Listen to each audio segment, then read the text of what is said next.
नमस्कार, इन खबर में आपका स्वागत है। चक्रवाती तूफान ताउते गुजरात से आगे बढ़ गया है और अब वो कमज़ोर पड़ गया है, लेकिन जो जख्म दे गया है उसको भरने में काफ़ी वक्त लगेगा। 4 जहाज़ों पे जो हमारे 713 लोग फंसे हुए थे, उनमें से अब तक का सबसे मुश्किल ऑपरेशन करके 6 से 20 लोगों को बचा लिया गया। 620 लोग को रेस्क्यू कर लिया गया है, लेकिन अभी भी 93 जिंदगियां ऐसी हैं जो कहाँ हैं, कहाँ लापता है, उनके बारे में कुछ पता नहीं।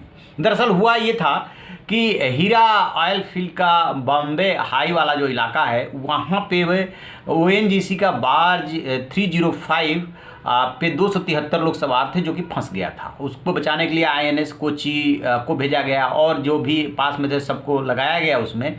उसमें से डिफेंस के प्रवक्ता है कमांडर मेहुल कार्णिक, उनके मुताबिक 180 लोग को बचा लिया गया, लेकिन अभी भी 90 से 93 लोग कहाँ हैं, क्योंकि ये बार जो 305 है ये डूब गया है, तो उनके बारे में पता नहीं चल पा रहा है। ये अभी तक की सबसे बड़ी खबर है और इसको लेकर के सभी लोग चिंतित भी है। इसके अलावा भी 3 जहाज फंसे थे, उन सब लोगों का रेस्क्यू कर लिया गया है। अभी तक के सबसे मुश्किल रेस्क्यू को कैसे अंजाम दिया गया, सुनिए एक रिपोर्ट। चक्रवाती तूफान ताउते के चकोह में जो 4 जहाज फंस गए थे, उसमें ONGC का बाज P305 पर सबसे ज़्यादा 273 लोग सवार थे। इनमें से 180 को बचा लिया गया है।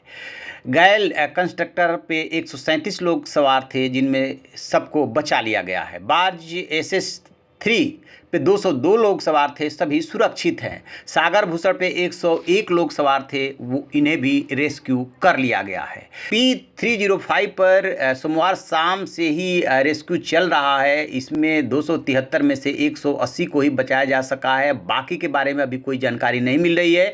INS कोलकाता और INS कोची बचाव कार्य में जुटे हुए हैं, पता करने की कोशिश की जा रही है। सोमवार दोपहर से शुरू हुए रेस्क्यू ऑपरेशन में नौसेना और तटरक्षक बल के 10 जहाज़ों ने हिस्सा लिया। INS शिकारा के कैप्टन DS पुरोहित बता रहे हैं कि मंगलवार को मौसम साफ होते ही 2 विमान और 4 हेलीकॉप्टर भी तलाशी अभियान में शामिल हो गए। एक आपातकालीन पोत को भी रेस्क्यू में लगाया गया था। पश्चिमी नौसेना कमान के वाइस एडमिरल MS पवार के मुताबिक पिछले 4 दशकों में हमने जितने भी राहत और बचाव कार्य देखे हैं, उनमें ये सबसे ज़्यादा चुनौतीपूर्ण है। मुंबई से 60 किलोमीटर की दूरी पर बार्ज 305 डूब गया। उसमें सवार लोगों को रेस्क्यू करने में 4 INS शामिल रहे। चक्रवाती तूफान के चलते समुद्र में फंसी 3 नौकाओं पर सवार 29 लोगों को मंगलवार को आओ जेटी के पास रेस्क्यू कर लिया गया। इस रेस्क्यू में मुंबई पुलिस, CISF और मझगांव डॉक शिप बिल्डर्स से जुटे हुए थे। वहीं मुंबई तट के पास भटके 2 तेल टैंकर जहाज़ों को भी सुरक्षित किनारे लगा दिया गया है। बस इंतजार है अब P305 पे बचे हुए लोगों का, जो 90 से 93 बताए जा रहे हैं कि उनके बारे में कब जानकारी मिलेगी।